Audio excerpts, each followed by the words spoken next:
Bonjour les enfants, c'est papa. Bienvenue dans notre premier podcast de la journée. Bonjour Yoda. Bienvenue à la clinique les enfants. Bienvenue à la clinique mon petit Apicoro. Aujourd'hui on va parler de deux choses. Liste électorale, inscription, vous me fatiguez la tête avec ça. Et deuxième chose, première chose Apicoro. Les gars, est-ce que vous savez que depuis qu'Apicoro, les gens font le défilé pour aller à Koningui, Apicoro n'est plus jamais les rendre visite aux hommes lords, les hommes lords. Hein, Apicoro? Tes copains partent te raconter aux hommes lords que, est-ce que les hommes lords découvrent alors ton vrai visage? Ça, c'est Martial Owona qui envoie un message aux hommes lords, des hommes lords Apicoro. Ça, c'est Martial Owona qui fait parvenir un message. Parce que tu dis que depuis, les gars voulaient ta place dans le lit des hommes là, hein, Apicoro. Les gars voulaient ta place dans le lit des hommes là, depuis. Et comme tu es sorti, d'abord, ça a énervé. Vous te rappelez qu'il y a des gens qui ne sont pas contents que tu sois sorti de prison. Il y a des gens qui pensent que c'est moi qui ne suis pas content que tu sois sorti de prison, Apicoro. Regarde comment elle s'est beau le matin. Pyjama carrelé bleu. Pourquoi je ne dois pas être content que tu sois sorti de prison? Mais, Martial Owona, il n'est pas content. Bonnie Philippe, n'est pas écouter les histoires là qu'on a toujours cru à l'innocence d'Apicoro. Tu vois comment les gars étaient assis sur un nouveau poste. Apicoro. Tu vois comment les gens étaient déjà assis, ils sont déjà assis sur un nouveau. Ils n'avaient pas prévu que tu allais revenir. Ils n'avaient pas prévu. Ce matin, tu regardes ce podcast dans le lit avec Ivana. Tourne tes pieds parce que les autres podcasts que tu regardais sont au milieu des moustiques à côté des hommes là. C'était mauvais. Là, je crois que ce podcast que tu es en train de regarder ici, couché sur le lit avec Ivana, elle est en train de te montrer les autres podcasts où j'étais cisaillé quand tu étais... Alors les gars, tes collègues font parvenir un message à Amougou pour dire à Amougou que est-ce qu'Amougou constate quelque chose? Amougou dit non. Il dit, est-ce que tu ne constates pas que depuis que Bruno Bidjan est sorti du CED là-bas et tout ça là, jamais il n'est venu te rendre visite. Il ne veut même plus passer au bureau. Ah, Bruno Bidjan, tu vas perdre ton emploi. Parce que les autres gars dehors, là, ils attendaient seulement que tu fasses du n'importe quoi. Donc, en ce moment précis, ils sont allés t'accuser chez les hommes là, que depuis que tu es sorti de prison, c'est comme si tu veux dire fuir. Et moi, je te dis, c'est bien. Tu as entendu, non, Bruno Bidjan? Et te dis que si tu as même l'argent, paye un billet d'avion. Quand quelqu'un réussit à s'échapper des dents du caïman, parce que là, tu es là, tu as échappé. Hein. Tes petits pieds étaient bien minces comme ça, ton petit cou était long comme le héron, comme ça, non, Apicoro. Tu as ton long petit cou et ta tête de spermatozoïde posée comme c'était comme si on a posé un truc tout au milieu de ton long cou comme ça, là, tu étais comme ça, comme le héron. Comme le héron, j'ai regardé, j'ai commencé à être inquiet. J'ai dit que, si le gars d'Apicoro aussi reste un mois en peu, quoi que, si ce n'est pas les gars qui vont lui déboîter les hanches, parce qu'il y a des tu avais expliqué que les gars sont comme si on lui greffe les moignons de coco dans la prison. Donc, les gars allaient te décadrer un peu le cadre bibouk. Et là, tu as eu la chance de ne pas descendre là-bas à Koningui, à Apicoro. Et ce n'est pas moi qui suis fâché. C'est les Ernest Obama. C'est les Martial Owona qui rêvaient déjà de prendre ta place, non seulement au travail, mais à la maison chez Ivana. C'est les gens comme Et ils sont allés se plaindre. Donc, je voulais te dire que ne parle plus là-bas, dans la prison. Ne parle plus là-bas, dans la prison, c'est pas très clair. Reste là. Si Ivana veut voyager avec toi, mais moi, je te conseille de la laisser là-bas. Là, c'est aussi une fille qui t'a mis trop dans les problèmes. Elle t'a mis dans ton amour pour elle. Rappelle-toi que la première fois qu'Ivana t'a mis en cellule, c'est quand tu partais lui pleurer l'amour, quand on l'avait arrêté dans les histoires de Fombord. C'est une femme qui a réussi à te faire mettre les mains dans le blood. Ah, mon petit, tu ne restes plus là-bas, frère. Il y a les gorgons, il y a les gars que c'est les gars que c'est les dorgas. Quand tu la vois, tu sont passifs. Elle porte un colis, un sac. Quand tu vois le sac là, frère, tu commences à t'inquiéter. Tu vois, non? Et le sac de Ivana, là, est trop lourd à porter, mon petit. Comme tu as déjà déchargé le zoom, là, si tu l'as pas encore déchargé, ne te vante pas. Ne fais pas le voici, je suis déjà encore assis à la télé pour travailler. Il n'y a plus rien, c'est mort, tu as dit, tout ça, c'est mort. Ne fais pas que je m'en vais voir mon fidélité. Là, tu as vu où la fidélité a failli t'amener. Tu as vu où la fidélité a failli t'amener Bruno Bidjan à Piccolo. Tu es un petit que j'aime beaucoup, hein. Et que j'aime quand tu es dans la mer et tout. Mais tu as vu où la fidélité a failli t'amener. Si mon chef me dit que plonge, tu as vu que maintenant c'est fini la formule là. Tu ne peux plus dire ça. Il n'y a plus de que si mon chef, tu comprends maintenant qu'il ne faut plus jamais dire ça. Il ne faut plus jamais dire les histoires de si mon chef me dit plonge, je plonge. Alors, tu constates et tu as vu comment quand quelqu'un est, tu as vu comment la vie d'un résistant est magnifique. Tu as vu la différence entre un prisonnier qui lutte pour le bien des populations, qui lutte pour l'intérêt collectif. Tu as vu comment Foguet est beau, hein, qui lutte pour l'intérêt collectif et tout. Et tu as vu maintenant l'autre qui est un vulgaire voleur bandit. Il est comme la merde.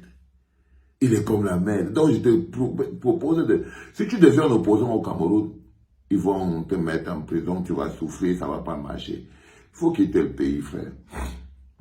Il faut quitter le pays. Parce que même si tu ne fais plus de la politique, tu es déjà sale. Ils t'ont sali. Quand tu marches en route, frère, tu ne peux pas savoir. Tu ne peux pas savoir, Piccolo, Bruno Bidjan.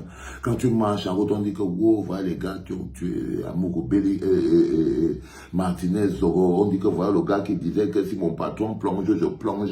Oh, voilà le gars, les gars qui ont fait mourir Fombo. Voilà le gars qui a arraché la femme de Fombo. Fombo est mort, mais il garde la femme d'Amogo. Tu vois, il y a des gens qui vont dire ces choses sur toi, petit frère. Que si tu continues de rester là, ça ne va pas doser. Ça n'a pas dosé, tu risques d'avoir des problèmes. Je voulais te dire ça, qui sont en train d'aller faire le Congo, ça, sur ton nom,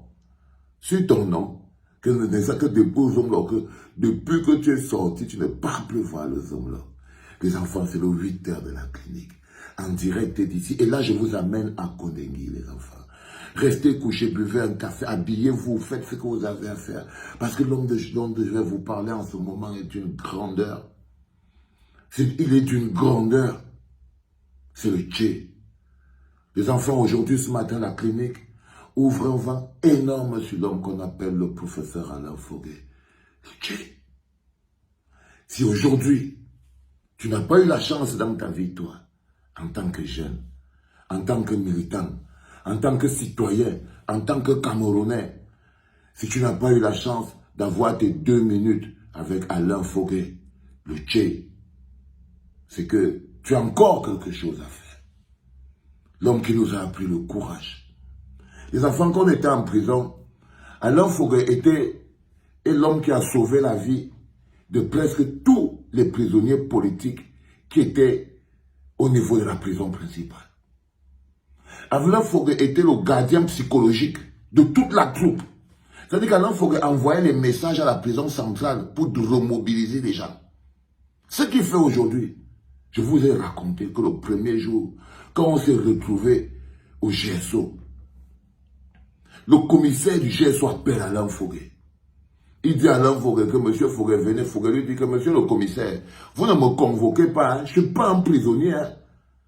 Vous m'appelez normalement, ou bien vous venez me porter par force. Mais ne me demandez pas de me déplacer selon ma volonté. Je suis l'otage de monsieur Biya. Tout le GSO s'est retourné. Qu'est-ce qui se passe? Depuis, on n'avait jamais parlé au commandant du GSO comme ça. Je voulais m'attarder sur l'homme qu'on appelle Alain Foguet. C'est là où tous les gars ont compris. Il a dit au commandant là-bas du GSO que je ne suis pas venu ici de mon propre gré.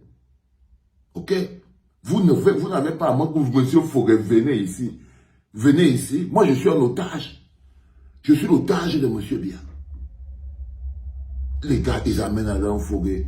Il le tire, il amène chez le commissaire. Le commissaire lui parle n'importe comment. Alain Foguet le regarde, il dit que n'oubliez surtout pas que la tête tourne, monsieur le commissaire du GSO. Quand demain c'est nous qui serons en train de diriger, vous serez toujours là. Et vous n'aurez aucun problème. Vous vous rappellerez de ce que vous êtes en train de faire en ce moment. Le commissaire cherchait dans les yeux d'Alain Foguet. Parce que la première technique quand vous êtes en interrogatoire, c'est qu'ils veulent voir, le commissaire était vos torsions, ils veulent voir si vous ont déjà détruit psychologiquement à l'intérieur. Et ça se voit sur ton visage. Par exemple, quand vous voyez Bruno Bidjan, les yeux étaient descendus comme ça. Quand vous voyez les hommes là, les autres sont bien. On sait que le gars est cuit. Mais la première chose qu'Alain Foguet nous a appris, c'est à regarder notre tortionnaire en face. Pour que lui, il ait peur. Pour que lui, il ait peur. Donc, quand on était au GSO, le commissaire, le commandant du GSO, il faisait très attention. Alain Foguet lui dit que non. Donc, quand j'ai appris à... Et quand on est quitté de là, Alain Foguet venait toujours nous voir et dire, les gars, en ce moment précis, c'est nous la force. Et j'ai envie de vous dire ça. Qu'il y a les hommes qui sont plus grands que le pays, qui sont tellement grands, ils sont tellement grands, parce qu'ils tirent la force de l'énergie du pays. Et pour qui j'aimerais que vous mettez un maximum de cœur et de force pour l'homme qu'on appelle Alain Foguet. Parce que c'est quand on est arrivé chez le commissaire du gouvernement, chez le commissaire du gouvernement, et quand Alain Foguet est monté sur la table, et qu'il a entamé le cantono Gotaya Olewatade devant le commissaire du gouvernement, le commandant du GSO, le patron du CED, le patron du truc. Comment tu faisais pour ne pas avoir la force du Tché dans ton corps? Il était posé sur la table. Olewatade, il mettait le main bien. C'est le gars qui nous a rappelé que nous ne sommes pas des prisonniers, mais nous sommes des otages dans notre pays. Dans la prison, Alain Foguet était aussi le concierge. Personne n'a dormi sans manger. Il n'y a pas quelqu'un. Alain Foguet s'est arrangé pour que tout le monde y pourchasse. Même Michel Ndoki qui était dans la prison des femmes, Alain Foguet était capable de grimper, de passer par derrière pour aller glisser le manger. Pour aller glisser le manger de Michel Ndoki. Il s'est occupé de plus de 600 prisonniers comme si c'était ses propres enfants, étant lui-même en prison. Étant lui-même en prison. Un jour, il s'est retrouvé face au régisseur. Le régisseur vient fouiller.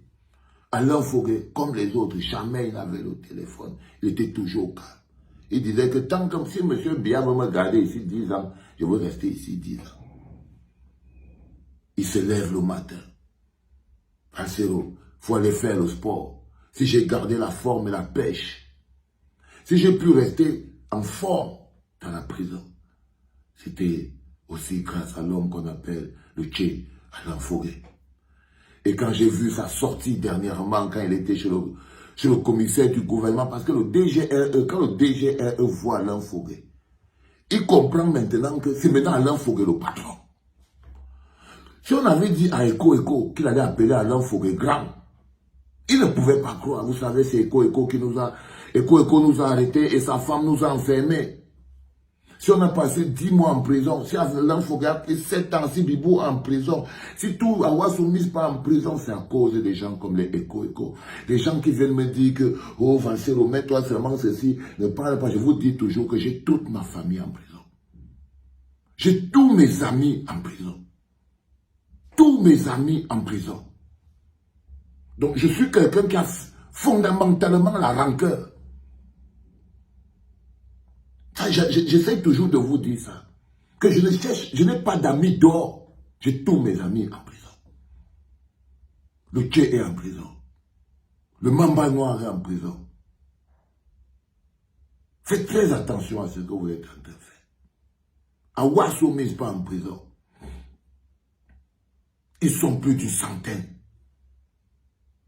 Et pour eux, je ne fais aucun compromis avec personne. Avec personne. Je n'ai aucun compromis à faire avec personne. Je ne peux que me réjouir que ceux qui nous ont fait du mal se retrouvent dans leur logique. Qu'ils se retrouvent dans leur logique. Et quand le jour où je vais vous dire qu'un gars a massé le Barzi dans Mougou, c'est parce qu'un gars l'aura massé. Et je veux voir avec mes yeux, parce qu'il est dans mon tête. Il est chez moi. C'est extrêmement important. Pourtant, je vous parlais du Tché Alain Foguet.